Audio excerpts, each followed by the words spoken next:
Hello and welcome to this second video podcast for a brand new, all-new magazine, Go Classics. Check out issue 2. This is on sale currently in all major newsagents, and if you can't find it there, just head over to goclassics.co.uk where you can get it both in digital and print format. I'm Shazad Sheikh, aka the Brown Car Guy, and as well as being a motoring journalist and content creator for over 3 decades, I'm also the media editor and a columnist on Go Classics. Joining me today is Jeff Bailey, who is one of the founders and editor-at-large at Go Classics. Now, he's been involved in cars personally, professionally, and I dare say emotionally for a very long time. He's been writing about cars and motoring titles for over 20 years now. He has owned over 100 cars, including a 1987 Vauxhall Nova SR. But we'll have to forgive him for that one because he's also had a 1978 Lincoln Continental Mark V, and that is utterly cool. And today's special guest is Simeon Cattle, now more commonly known as Sim, and henceforth he shall be referred to as Sim.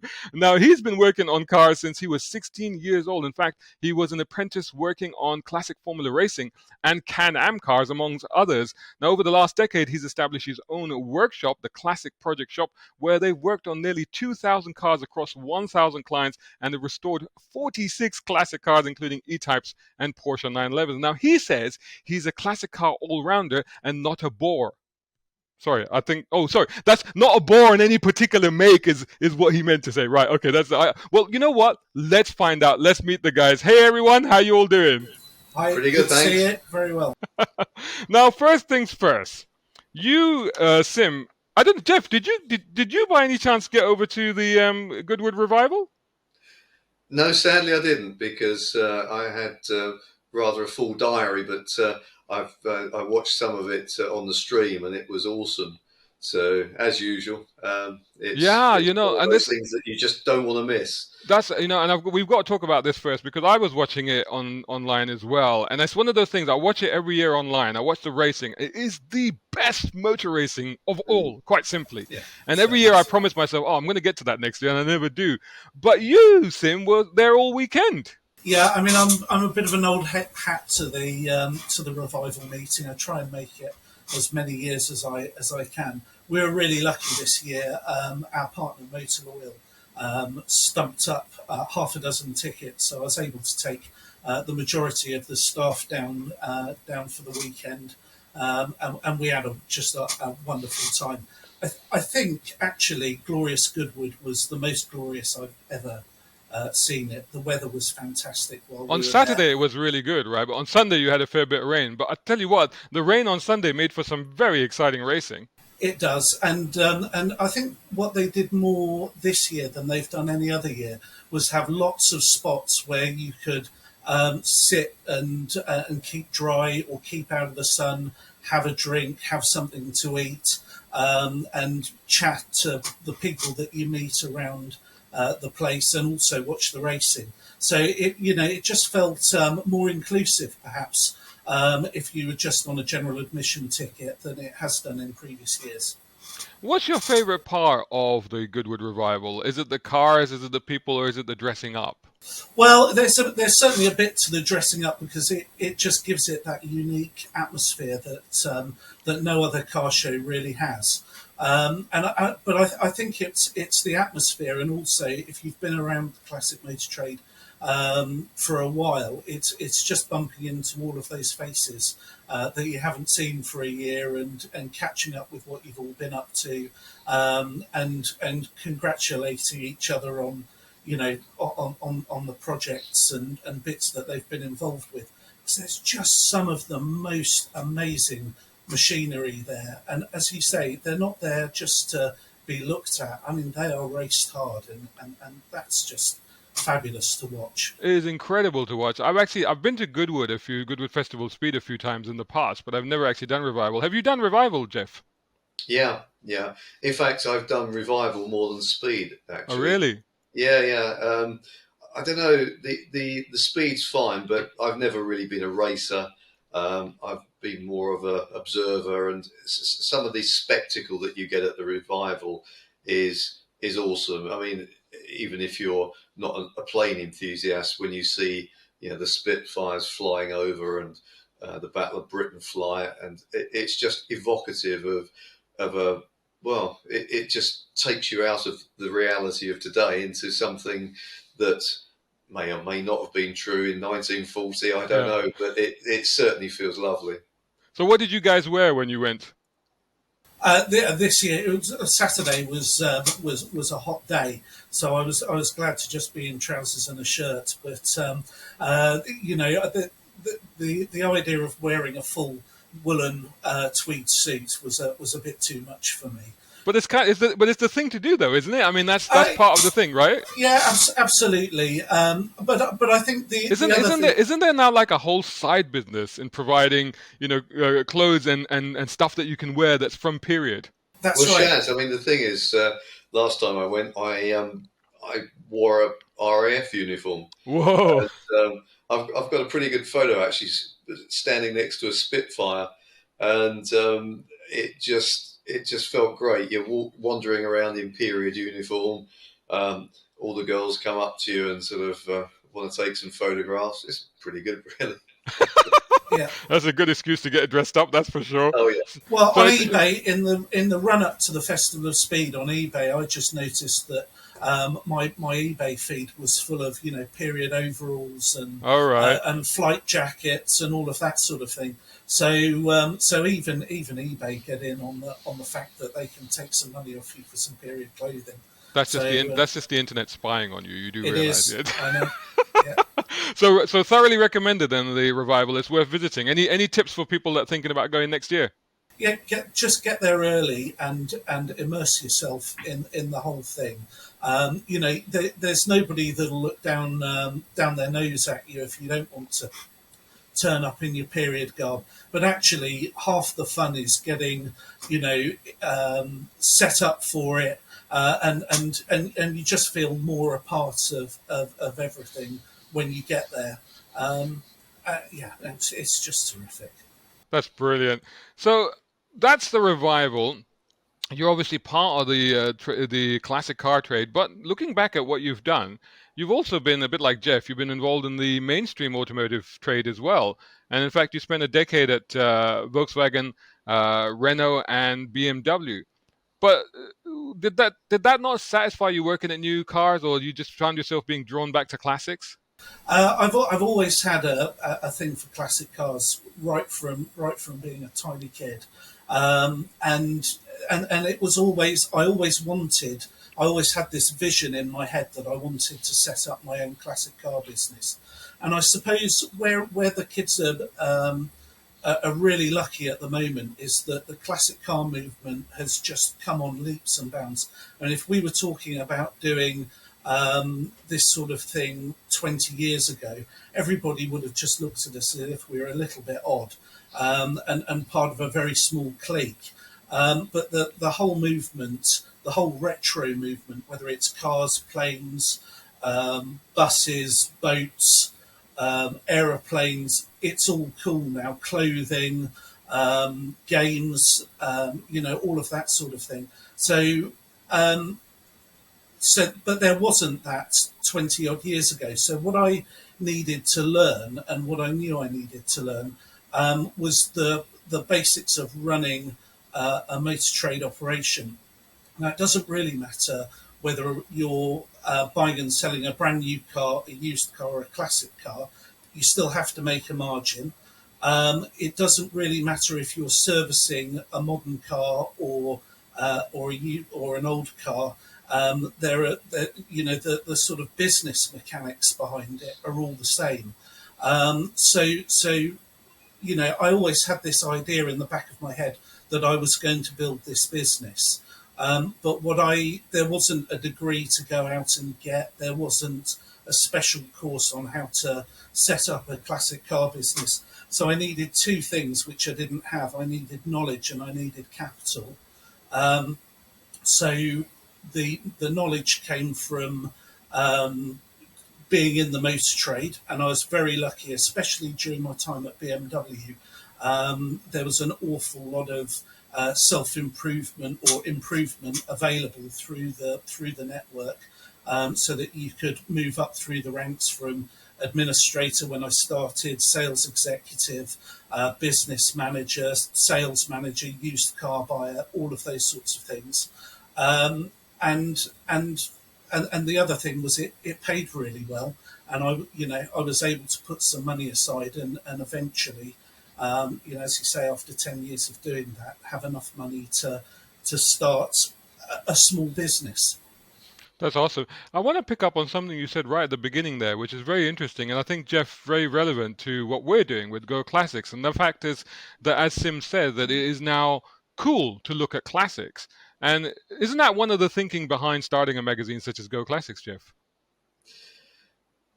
Yeah, basically the way the movement has gone in the last 10, 15 years, certainly since the year 2000, there's a certain coolness about it. In fact, I was down in the West Country over the weekend, and in this little village I was staying in, it was picture postcard, and I was just sitting there at the local pub, and what should roll up but a Morris Minor Traveller. Wow. And do you know what? A guy rolled up in an Aston Martin DBS, and more people were looking at the Traveller than they were the Aston Martin. Yeah, including me. Yeah, of course. And I think that, that's not just even here, because I have found that, I guess across the world, because Sim, just to fill you in, I spent a lot of time, I've spent about half my career in the Middle East, and most recently I was in Dubai for 13 years. And during my time there, I saw the same sort of transition, because of course in Dubai, you can imagine that if you're driving around in a supercar, I remember sitting on Jumeirah Beach Road in the cafe and counting 6 Bugatti Veyrons, in the space of an hour, and after a while you just lose interest completely. But if a Morgan three-wheeler turns up or something like that, all of a sudden everybody's like, "What is that?" Yes. Well, that's the thing, actually, Shaz, because with the way I've seen it lately, and because of the political landscape and conservationism and all sorts of green concerns, I think there's a greater interest in some of the more frugal classics. I mean, have you seen the price of just 850 minis these days? I mean, I was looking at one the other day, and they wanted 25,000 quid for it. It was an 850cc mini from 1962, bog standard, nothing special about it. But wow, 25k. I remember not so long ago, and probably 5 or 6 years ago, when you could have bought one of those for under 10k. So the more economical bread and butter vehicles. I mean, when's the last time you saw a Marina, for instance? Well, I mean, this is crazy. You're absolutely right. I mean, looking at minis or even looking at things like Ford Escorts. But one thing I noticed in this amazing magazine that I happened to pick up the other day, and I was flicking through it, and I noticed something very interesting. There's a bit in here that says "laughing all the way to the bank." This bit here. And it was talking about, the cars that are on the rise. And it lists the obvious cars like Jaguar Mark II and stuff like that. And then it says Discovery Series 1, which I thought, oh, okay, Discovery Series 1. Oh, okay, maybe I can just about see that. And then it says Ford Focus Mark 1, up 7.7%. What is going on in the market, guys? Yeah. they were a really good car in period, though. That's the first thing, and they created a cult following when they were launched, and that's always the ones that really take off when they're 20 years old are the ones that have that cult following. So you'll always find some nutter, and there's a nutter out there for everything, and I class myself in that. I think that's true for all three of us, surely, yeah. But there is always somebody who wants, an amazing Talbot Solero because it was the car their dad had, or they remember from their childhood, or just it's just plain rare because it's a survivor. So there are those cars that appreciate, but the ones that really take off, they're the ones that meant something back when they were brand new. So if you look across the whole landscape of that early 2000s thing, you can see how cars that were awesome in their day, like the Focus, and fast forwards always have a great following. Really appreciate. The one that's held back, and I'm surprised that they're still as cheap as they are, is the Mark I Audi TT. I remember back in, sort of 99, going over to Germany and buying an Audi TT, bringing it back to the UK. They were all left-hand drive at that time, might have been a touch earlier.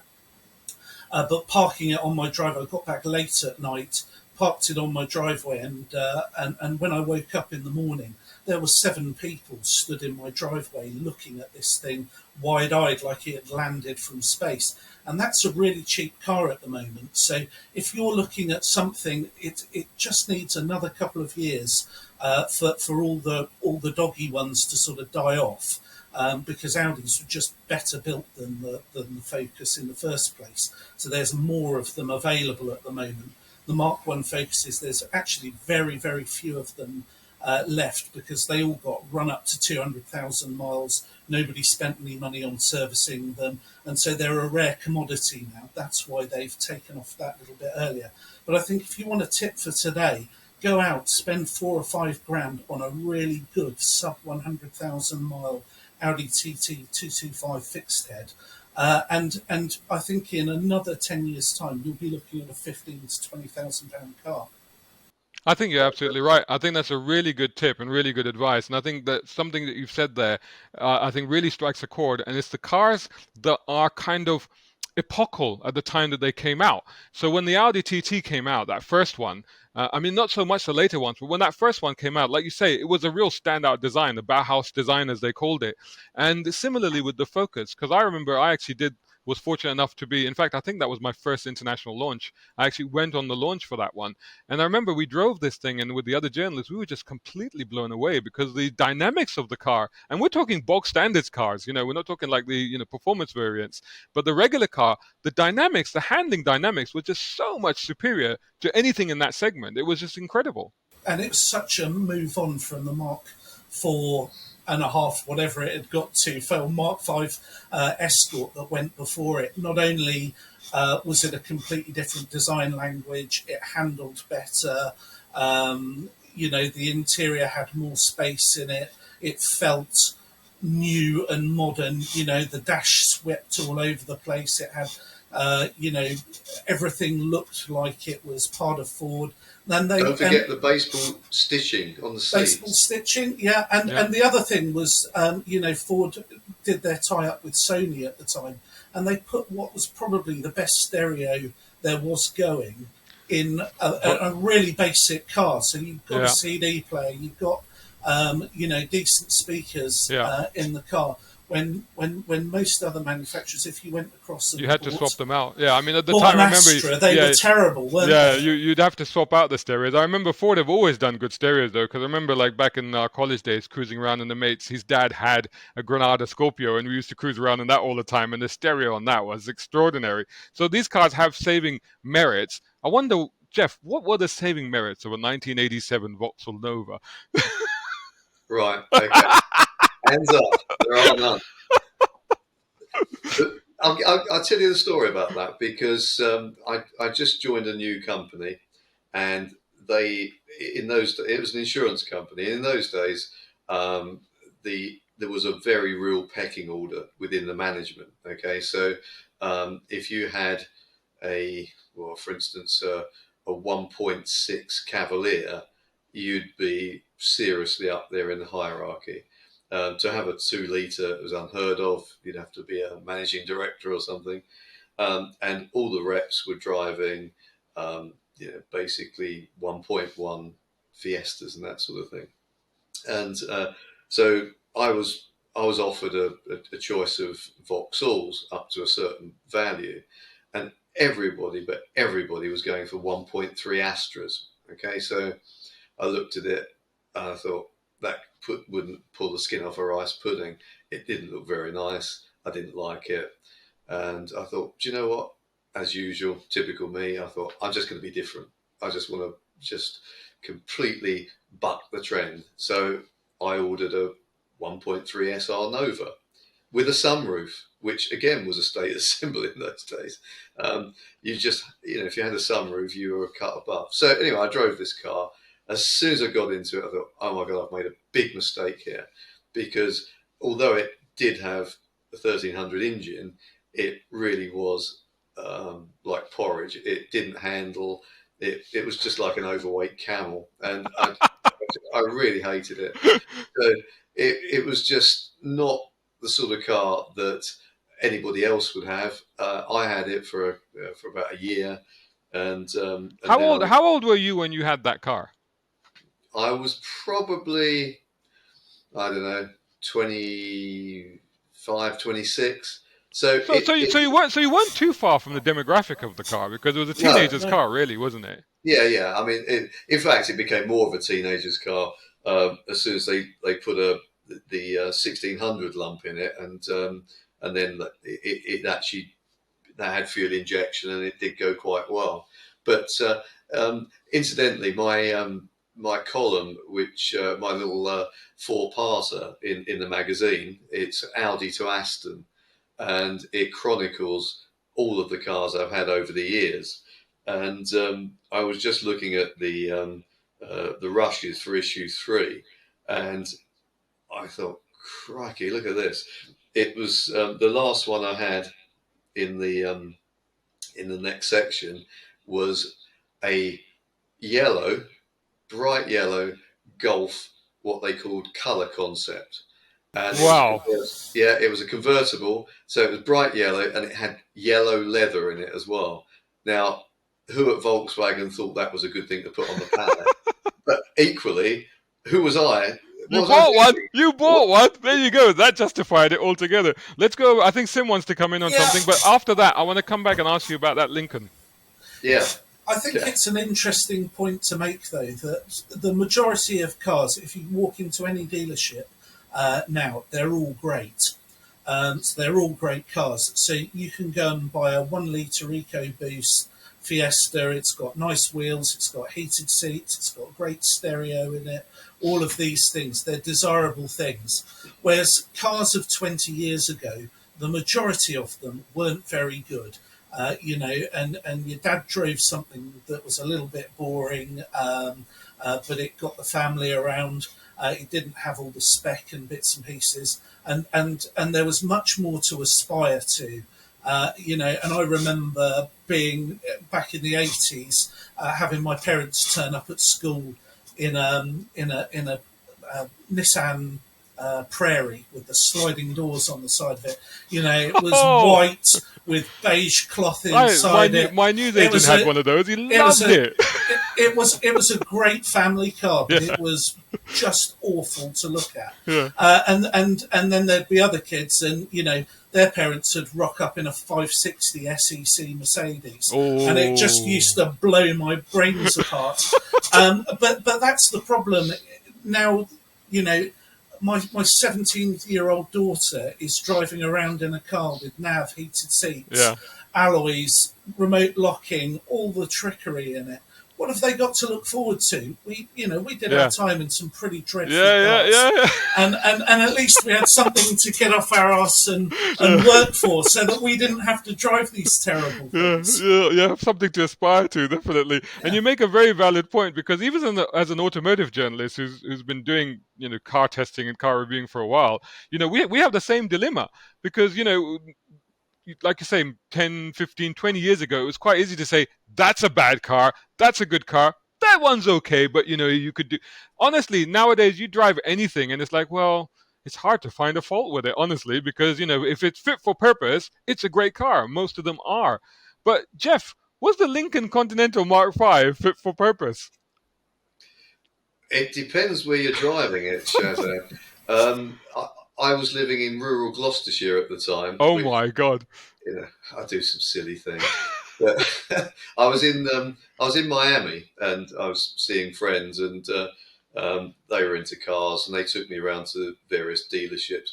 And sitting forlorn in the corner was this Lincoln Continental Mark V, and it was a Bill Blass edition. Now, Bill Blass, for those who don't know, was an American designer. of dubious taste, I might add. But anyway, the Lincoln Continental, what they called Designer Series, was it was available. They had a Cartier edition, so the guys at Cartier put their mark on it, and this was Bill Blass's go at it, and it was white with white vinyl roof, white leather interior, Whoa. all sequined, opera windows, and a dark blue flank on each side. And you, even in the States, you couldn't, you just couldn't ignore it. And I didn't. I went over and had a look at it, and I thought, "Oh, I like the look at that."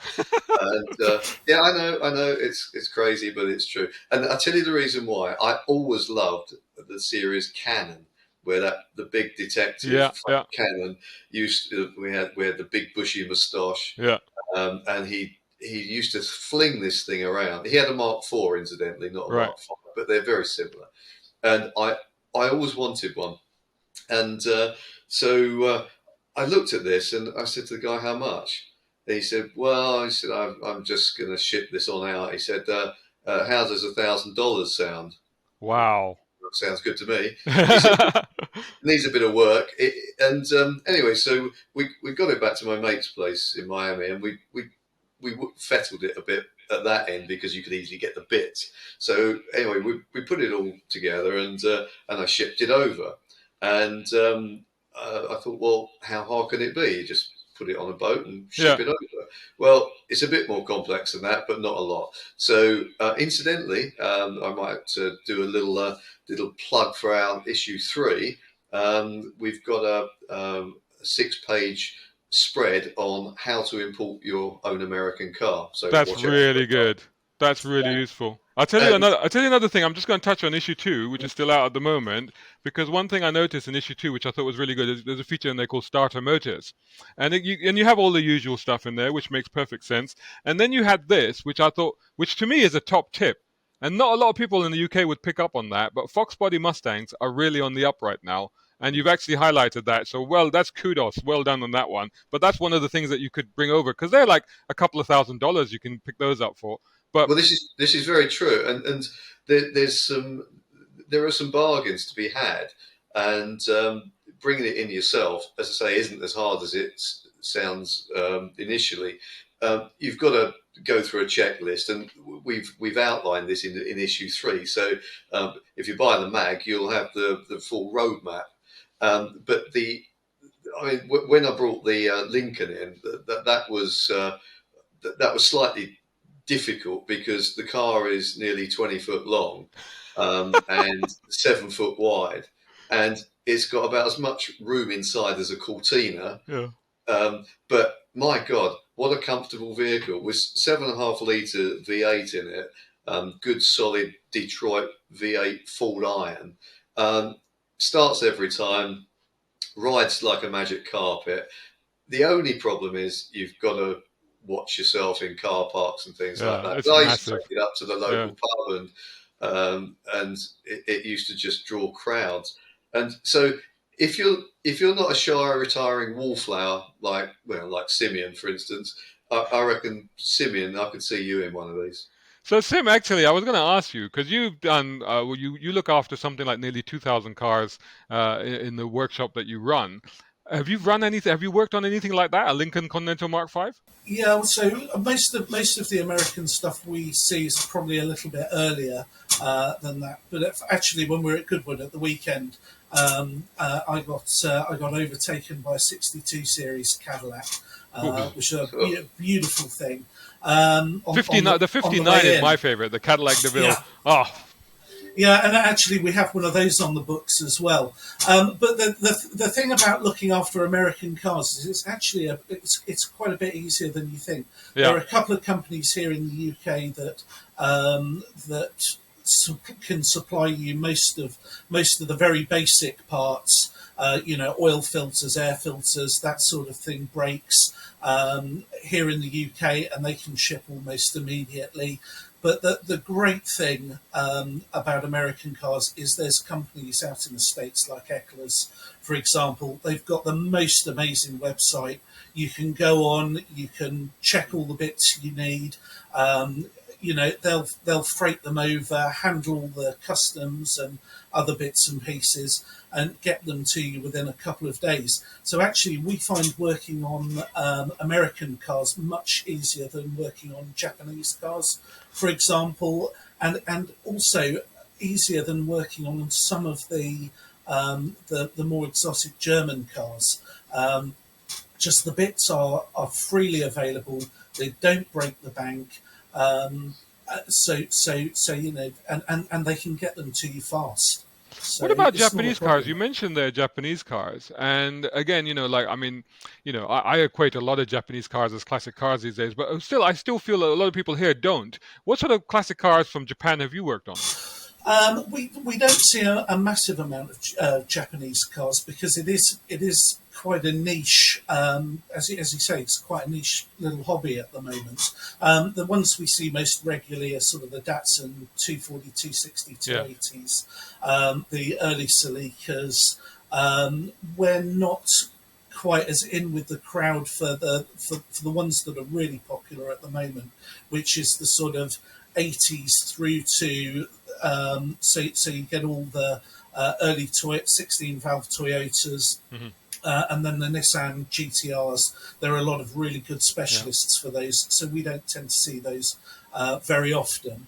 But what we find with the early cars, the early Japanese cars, actually parts availability is pretty difficult, especially carburetors and things like that. So instead of looking, for example, with the Datsuns, they've got a Hitachi carburetor on them, which is a copy of an SU, and they just don't work very well. Can't get the bits. So what you end up doing is a Weber conversion on them, and then they sound amazing and they go like hell. This is very interesting. Now, I was going to ask you this question, and I think this is a really good segue into that, because a lot of people here, they feel that if they have a classic car, they need to go to a specialist that specializes in that mark. But it sounds like from what you've just said there, that actually because you work on so many different marks and you're exposed to the whole spectrum of what's out there and what's available, that puts you at a unique advantage, it seems like. Yeah, I mean, that's exactly right. I think where you've got to draw the line is look at where your knowledge base is going to let you down, or where taking something's going to take you too long to do. So really simply, I had a guy on the phone just before this who was talking about an Audi UR Quattro. Now there's almost 90% of that we can do in-house, but he's got a diff issue and a gearbox issue. And both of those we would outsource to a specialist. So we can do the majority of them, we can get the products out of the car. But when we know we're a little bit out of our depth or out of our comfort zone, or we haven't quite got the tooling to set something very complex like a gearbox or a diff up, then it's where I think we're unique is that we've got a really great selection of specialists that we can then either send that part to or put the customer in contact with. So especially in the classic car world, you just can't do everything. So it's knowing what you do really well, and then not being protectionist about the job, and giving the customer the best advice to go and get that problem sorted out. So I think that's where we really try and do it. We try to look at the problem and put a solution together, whether or not it directly impacts, our bottom line or not. A happy customer with a functioning car will come back for the things that we can do. That's true. And Jeff, from your point of view, because you've owned so many cars, classic to modern and all kinds of marks, what as a consumer, what have you found better, working with a specialist or working with somebody that's overarching all brands, or are there specific reasons to go to specific people for specific purposes? That's many questions in one, mate. But the best way I can answer that is... Well, you have owned 100 cars, so come on. Yeah. I mean, a lot of these classics were when they were new and they were rubbish, but now they're classic. But I think the answer to that is pretty simple. It's horses for courses. If you've got a car that's relatively new and it's got a 3-year warranty, you've got to generally take it to the main dealer. But equally now, what with the EU legislation as it was, you can now take that to anywhere that's got the right sort of equipment, and that protectionist aspect has gone. But I mean, for instance, I've got a BMW 735i that I've owned since my dad left it to me, and he bought it new, and that car's 32 years old, and that we ran through the main dealer network up to the point. In fact, Sim knows this because he knows the car, and he worked for BMW at the time.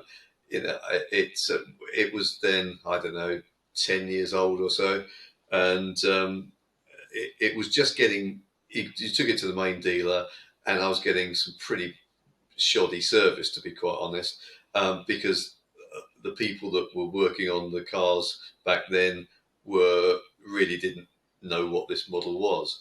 But there's a difference between slightly shoddy service and no service. And now, if you took that car into a BMW main dealer, although it's only done 50,000 miles, they would just go, we don't know what to do about that. So, for instance, that car I take to a specialist in older BMWs. And the MD of this firm, a bit like Sim really, he's been around the block, he knows what's what. He said to me, I used to work on these as a technician when I was, just trained up. So he said, I was 18 and I was working on these when they were new. He said, so I know stuff about these that no one else does. He said, and he went through, I said, well, go through the car and let's just go through that car and tell me what's wrong with it. And for instance, he found a little gasket, he said, that had dropped down onto the suspension arm. And he said, I know what that is and I know where it goes. He said, but if you took that anywhere else, they'd go and throw it away. He said, and I just put it back where it came from. And he said, so my knowledge goes down to anorak level. So, that's great because you're getting value for money there. They know what they're doing. They know how to do it. And that's fine. But equally, I'm sure Sim could, work on 99% of that car because it's standard fare. He could work on the Lincoln, for instance. Again, pretty straightforward stuff. But there are certain types of vehicle that I agree with what he says there. That UR Quattro parts are getting quite difficult on that. Parts are also getting difficult on things like Lotus Elise now, would you believe? Wow. Yeah. So there's well, what else was it? I was talking to a Bentley specialist, in fact, only last week, and he was saying that the Arnage, which I consider a modern Bentley, but they're now 20 years old for the earliest ones, and a lot of parts for that are getting quite scarce and difficult to get hold of, and therefore expensive. So when it comes down to it, what we've got here is a situation where the parts, how can I put it? The lifespan is getting shorter and shorter and shorter. And do you find that, Sim? I mean, actually, yeah. Well, let's come back to Sim. I just want to say how upset the dog is about not being able to find parts on classic cars now. Clearly, he was quite struck by that. But actually, to segue in nicely from what Jeff was talking about, I want to ask you about two aspects, Sim. Not only is it becoming more and more of an issue getting parts for classic cars, but also keeping in mind the fact that there is now a new industry in 3D printing and stuff like that. Yep. But on the other side, the human aspect of it, the human skill aspect of it, is that becoming harder and harder to find and to have people that can just, like people could tune engines or tune carburetors by sound. Are there still people that can do that? Yeah, I think that's a really good point you make. Actually, parts supply on certain models that we've discussed, that can be difficult. But actually, there's just a huge industry that's just galvanizing pace all the time. And if we're having this conversation 5 to 10 years ago, there would be models, I would say, that were really difficult to find bits for that we just take for granted. I can pull off the shelf straight away now. So that as the whole classic car movement gets more invigorating and more money, then those parts are becoming available. What tends to happen is it's the gap between a modern car and when it becomes truly classic. So again, flipping back 10 years ago, the Mark I Golf was an absolute pain in the arse to work on because you couldn't get any of the bits. But now, VW Heritage, they can supply you anything you need. And that's interesting because even the manufacturers are getting in on this, aren't they? Because Yeah. even for example, I think Lancia recently reintroduced panels for the Delta Integrale, didn't they? That's right. That's right. So that is one thing. The other thing, as you rightly say, is the human aspect and this massive gaping hole in the knowledge bank. Now, where we are, we're based in Bicester, and we're so lucky around here, and have been, and the business would have failed years ago without it. But we here in Oxfordshire, we have TWR just down the road, Aston Martin, Jaguar. Okay, three with all the SVO, Special Vehicle Operations departments. So one of the things that I've been able to do is employ guys in their 50s and 60s. I've got a chap here works for me, Clive. He's now 72, but still comes in and works every day with our younger team. And offload that knowledge. So we've had a great range of older guys that have come in and worked for us. A chap called John Weller, John Jardine, Steve, who's our workshop controller, Clive. They're all ex-TWR, Aston Martin or Jaguar men that have come to work for the business. And what we've done is we've taken on apprentices right over our first apprentice has actually just left the business. He's gone on to work for an electric drivetrain company that are doing conversions for classics. But he's come right the way through the business from starting with absolutely zero knowledge as a 16-year-old, being able to go to college. We support the Heritage Skills Academy here at Bicester, and we've now taken 12 apprentices through that programme. So my, I suppose, younger segment of my staff, of which there are 5 of them, still working here, and the others have gone on to work for other heritage engineering businesses or to set up on their own. They've sucked up all that knowledge, and they're able to apply everything they've learned from guys like Clive and John, and fix your cars. And actually, without those people, we wouldn't have a business today, because it's only in recent years, again, a bit like the parts supply, that heritage engineering has become something you can do as a career. Certainly it wasn't around when I started. My parents thought it was a really stupid pipe dream and I'd never make a living out of it at all. And they thought that, it would be a hobby. And perhaps in my heart of hearts, I thought it might have been a hobby, but the game's moved on. We've got a serious movement here, and a lot of interest, a lot of public interest in what we do in preserving history. It's not about whether or not the cars are green or anything else. It's about preserving a really important piece of our industrial heritage, and of which this country was absolutely at the forefront of.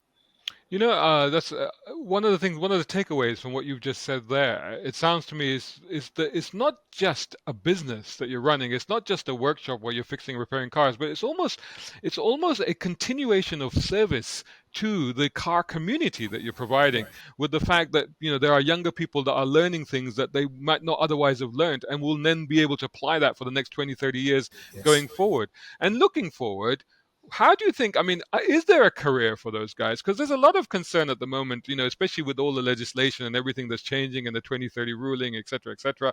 There's a lot of myths and misunderstandings and misperceptions about what's going to happen. And one of the things that people often say is that, well, classic cars won't exist anymore and they won't be around anymore. So it's not a good idea to think about, investing a career in them. Do you think that there's any modicum of truth in that?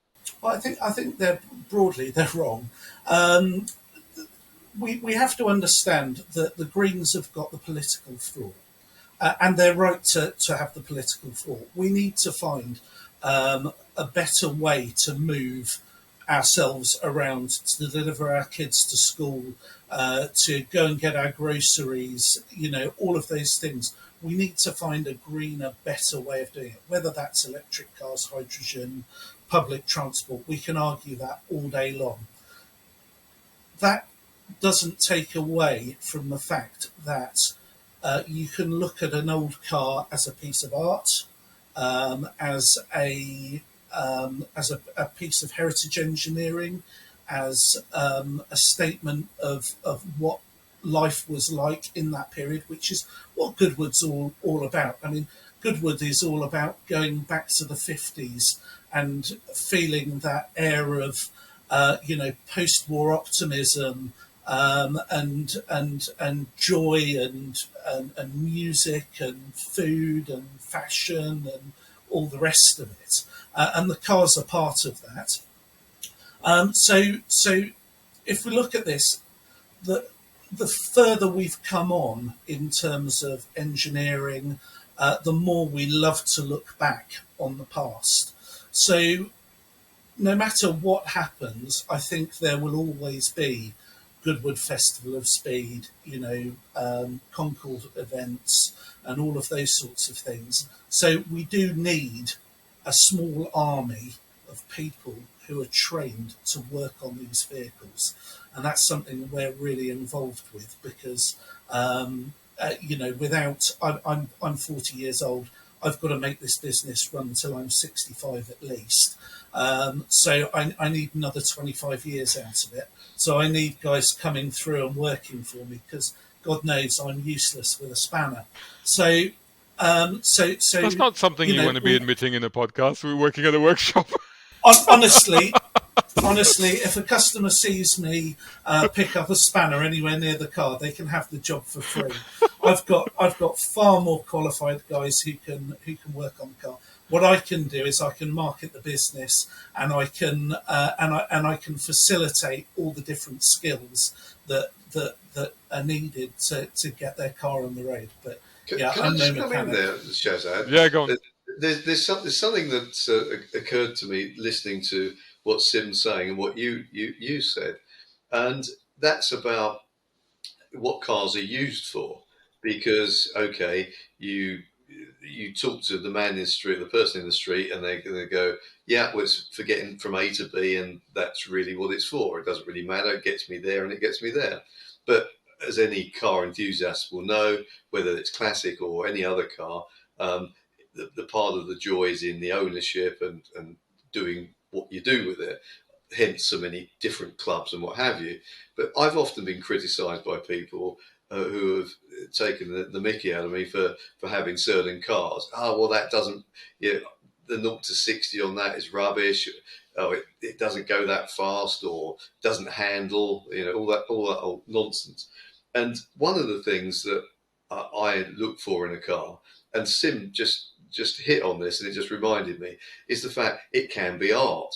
There are some cars I've driven very, very little, yet I've sat in them, I've polished them, I've been in the drive, sat there with a beer and looked it up and down. And, it's art. There is nothing wrong, in my opinion, of owning a car and not driving it much, but just looking at it, polishing it, just drinking in the feel for it. Rolls Royce, for instance, certain, an older Rolls Royce, you sit in that, and the patina it's just amazing, and, and then you marvel at the craftsmanship, the wood, the leather, and just just everything about it. And Aston Martin, similar sort of thing, although they're mostly pretty good drivers' cars. The DB9 I had, I just sometimes just take it to the pub, have a half pint, and just sit outside looking at it. And that's so beautiful, And to me, that is partly what owning a classic's about. It's not necessarily about ragging it around Goodwood, although some people like doing that. But I do have a problem with people who, say, well, racing is the only way to go. Driving it balls out up Shelsley Walsh it's the only way to go. I don't agree. I think there's other ways of enjoying these classics. I absolutely agree with you, and I think that that is fundamental to classics, because classics. This is why. Reviewing a classic as a journalist is completely different to reviewing a new car. Reviewing a new car, you're analyzing its qualities. Reviewing a classic, you're analyzing its place in history. You're analyzing the emotional draw that car has and the feelings that it evokes in you. That's what you're talking about. It doesn't have to be fast. It doesn't have to be good. It doesn't have to be able to even stop. Well, it should stop, but not that well. It doesn't even have to go around corners. That's why I love American cars. That's why I love that Lincoln, because I don't really care if it goes around corners. It's just awesome to behold. Anyway, guys, we've gone full circle and we've actually come back to Goodwood, which I do like the symmetry of this, but we're coming up to the end of this fascinating and fantastic video podcast that we've done. So to end, because the theme of Go Classics to a large extent is basically what we've just spoken about there, is to encourage people to get into classic car ownership, to buy these cars. So Sim, I'll leave this with you. Try and keep it brief, but your sort of top 3 tips for newbies that are thinking about buying, owning, and running a classic car. Okay, if you can't afford it twice, you can't afford it once. So that it doesn't matter what classic you buy, there's going to be stuff you need to do to it. So set aside half your budget for buying and the second half for improving or running it. That's the one biggie. The second thing is to find somebody who can help you maintain it, whether that's a little local garage, a specialist, somebody like us. And the other thing, which people misunderstand all the time, keep it clean. And they think, neat freaks, I don't want to be washing the car, I want to use it all the time. Do use it all the time, but there is nothing worse for a car than putting it back damp and muddy. It will cost you so much money in a short period of time. So keep it clean, keep it well maintained, and only spend half your budget on the actual car. You can't go too far wrong. That's awesome. And Sim, just quickly, where can people find you? Okay, we're based in Bicester, just outside of Oxford, and they can find us at projectshop.co.uk. There's an exhaustive website. They can follow us on Instagram, Instagram/Classic Project Shop, and on Facebook, which is Project Shop TV. And I noticed on your website that it's not even just about providing a service, but if people just want to call you for advice and stuff like that, you're even open to that. Yep, call us for advice. If we can help, we will. If we can't, we sure as hell know somebody who will be able to. Sim, thank you so much for being a guest on today's podcast. Really appreciate you taking the time to do this. Welcome. Thanks again, Jeff, for joining us. And thanks a lot, guys.